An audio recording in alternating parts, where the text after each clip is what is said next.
Elemental powers come from within, like courage.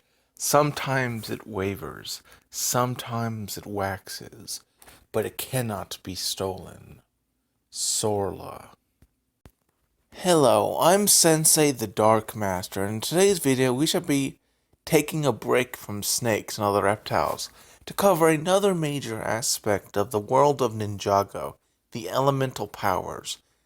Now, technically, I already covered one elemental power, and I will address that later in the video, but let us start with the history of these powers.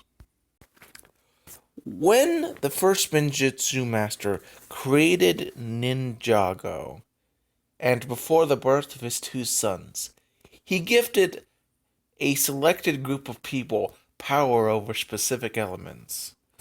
These were the first elemental masters who would pass on their powers to their children through the ages, with one person having their powers at a time. In contrast, the elemental essences are not quite the same and are instead the remnants of the powers of the first Spinjitzu master, and in one case the overlord. These are possessed mostly by the children of the first Spinjitzu master and are similarly passed down. As a whole, there are three categories of elemental powers.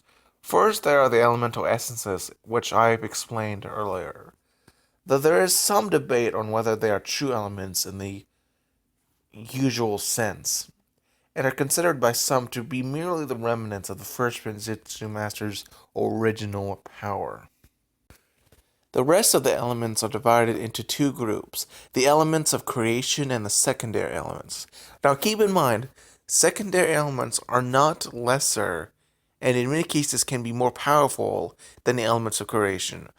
Really, this is a distinction artifact from the 4 golden weapons left by first Spinjitzu master, and how with the elements of creation, one can create the tornado of creation. So it's really more a relic of that before there were more elements introduced.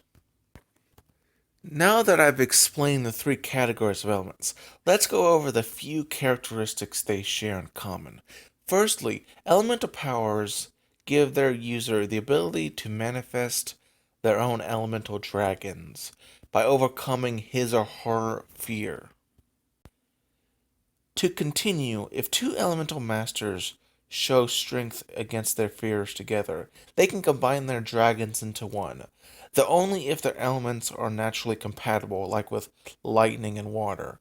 However, with a dragon blade, this weakness can be overcome, with a dragon blade being able to create fusion dragons even of dynastically opposed elements like fire and water. Some elemental powers can generate material like clothing being generated when the Staff of Elements was destroyed, or when Lloyd upgraded the Jungle Raider.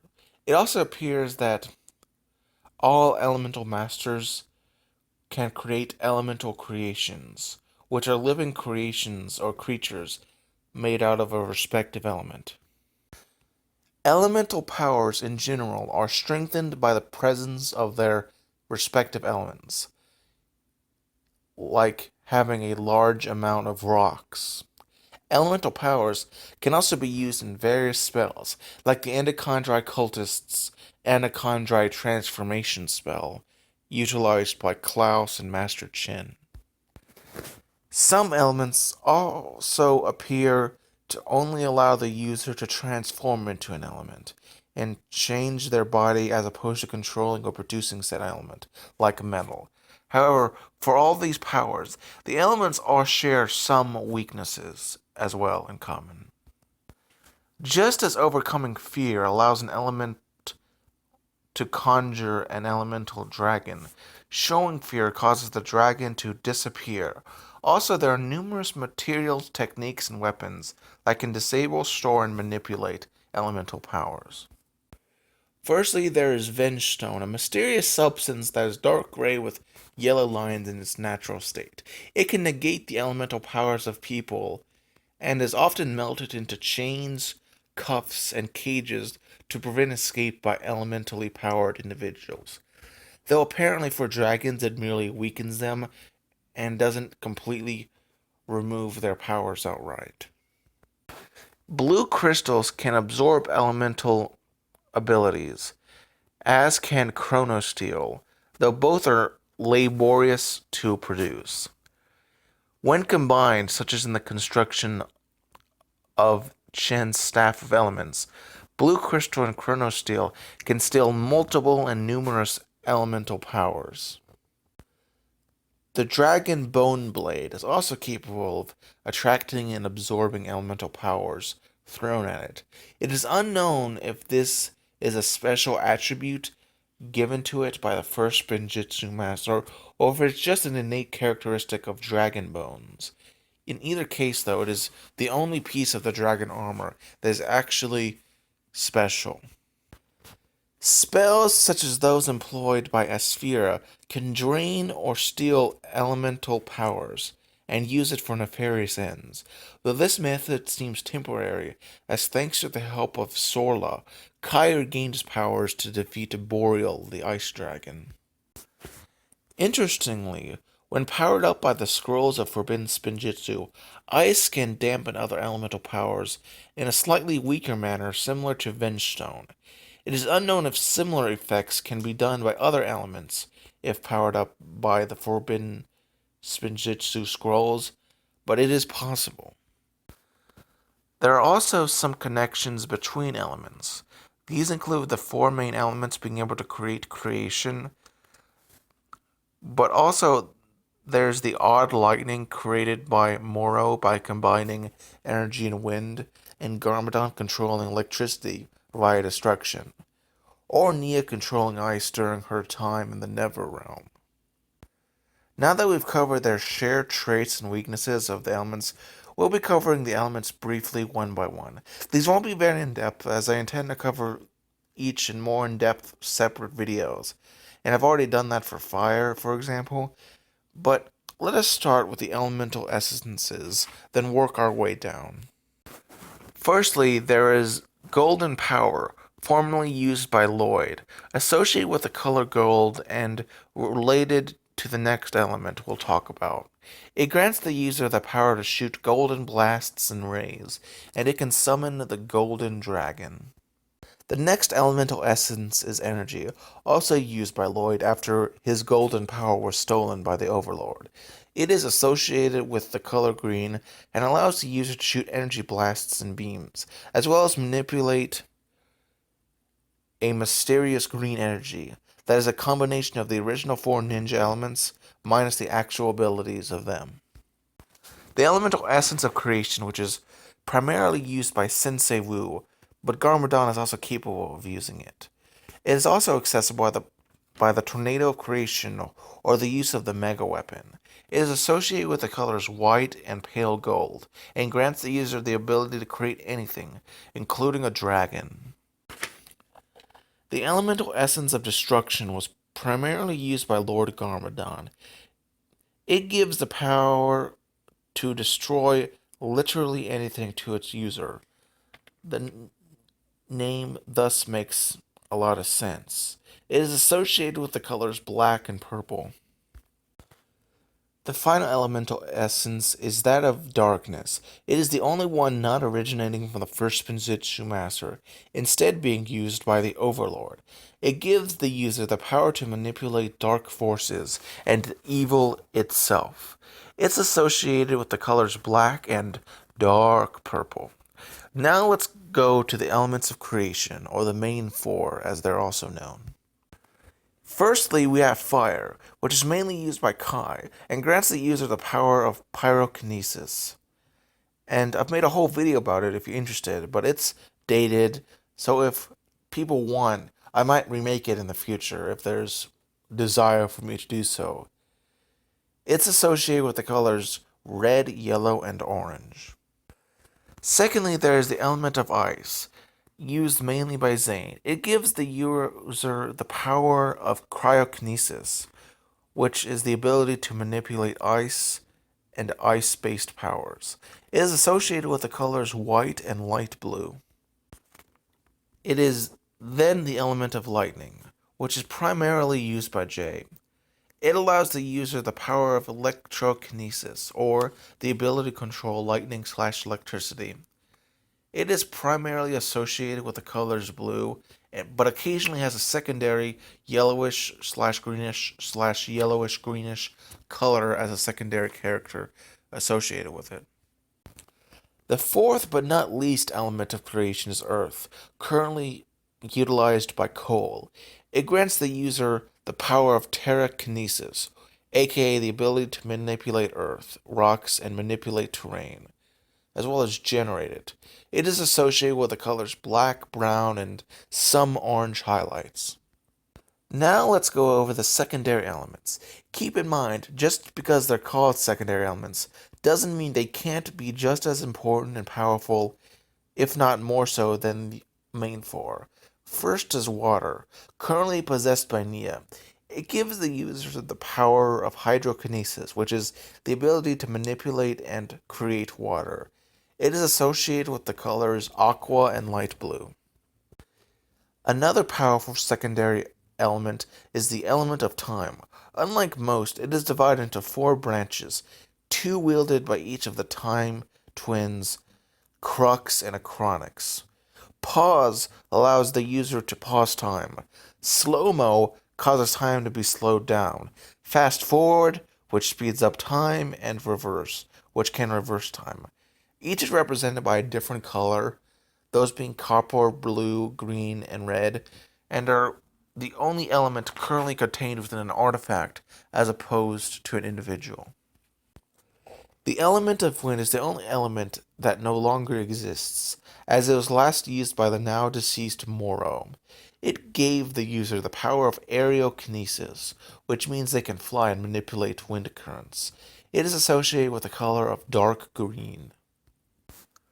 The element of nature, currently wielded by the hippie Bolobo, gives the user the ability to cause plant growth and generation, allowing it to capture enemies with vines via chloriokinesis, which is the power to control plants. It is associated with the colors jade and brown. The element of poison is currently used by the elemental master Tox. It grants the individual toxikinesis, or the ability to generate or manipulate poison. It also gives them immunity to any venom/toxin or poison. It is associated with the color light green. The element of sound, currently being used by Jacob Pevsner, it grants the user sonokinesis, which is the ability to manipulate and generate and control sound. It is primarily associated with the color teal, which is a good color. The elemental power of metal, currently possessed by Karlov, grants the user ferrokinesis, or the ability to create, shape, manipulate, and generate metal. It is primarily associated with the colors silver gray and silverish gray. The elemental mind is currently possessed by Neuro. It grants the user the ability of telepathy and mind reading. It allows a person to predict what a person is planning and send mental messages, though it can't generate mind, which makes sense. It is associated with the color gray. Amber, currently possessed by Skylar, is an extremely unique element in that it grants the user the power of replication, allowing the user to absorb and replicate the powers of elemental powers. It is associated with the color orange. The element of form, currently used by Camille, gives the user shape-shifting powers and is associated with the colors light purple and violet. The element of speed, currently displayed by Griffin Turner, grants the user superhuman levels of speed, agility, perception, and reflexes. It is associated with the color of off-white. The element of light is currently used by Mr. Pale. It grants the user photokinesis, which allows a person to shoot blasts, orbs, and bolts of light energy, and the ability to turn invisible. It is associated with the colors white, yellow, and clear. The element of shadow is currently possessed by shade. It gives the user ability to transport between shadows and be undetectable in darkness. It is associated with the colors black. The element of smoke is currently possessed by ash. It grants the user typokinesis, or the ability to manipulate and generate smoke. It can turn a person into smoke or teleport short distances in a literal puff of smoke. It is associated with the color pale gray. The element of gravity is currently held by the individual gravis. It grants the user gravikinesis, or the ability to manipulate, create, and control the gravitational fields of selected people and objects. It also allows the person to fly, similar to wind. It is associated with the color of maroon. And then there's this final non-canon element, the element of imagination, which allows a user to imagine or create anything via essokinesis, which is the power of imagination. It was used by Master Wu, but also by the Master of Imagination, Nado, which I think deserves to be canon, for he's actually a kind of cool character. For those curious, this element was exclusive to LEGO Universe, that old game that's kind of dead now. It is associated with the colors blue and aqua, and who knows, maybe it'll made canon. I thought the character design was pretty good, and it's a nice little bonus that I thought deserved to be mentioned in this video. What's not so interesting is the LEGO Ninjago movie. Unlike Imagination, it is actually canon, merely in a different timeline. I've actually been avoiding it for this complicated reason, but just assume for the sake of convenience that it's a separate but equal canon from the TV show, and it's just kind of there. But it does have elements, and they are slightly different from the mainline show, so I'm going to go over them because it's just relevant. As a whole, the elements do share most of their similarities, as the main elements do grant similar abilities. Fire grants pyrokinesis, water grants hydrokinesis, earth pterokinesis, ice cryokinesis, lightning electrokinesis, etc. However, these abilities, in addition to being intrinsic, can also be accessed by the stupidly named ultimate weapon, which are a set of LEGO elemental pieces that, for the most part, are just kind of there.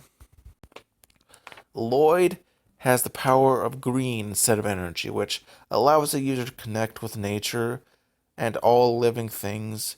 Meaning it's kind of similar to nature, but really it's sort of the heart of the team. Heart from like Captain Planet, and that he can get the others to express their abilities more easily. True to its name, it's represented by the color green, though. I hope I didn't have to explain that. Creation, unlike that of the main series, allows the user to control and generate the elements of fire, water, ice, and lightning, associated with the color gold, and is primarily used by Sensei Wu. Last and most surprising is the movie's element of surprise. It gives the user the power to manipulate surprise, which is used by the poorly dressed Fukisa ninja. Furisha? I've never been good at pronouncing that name, so I apologize. And is associated with the color fuchsia. Hopefully, I won't have to talk about the movie again for a little bit because it's just not that good, even from a lore perspective.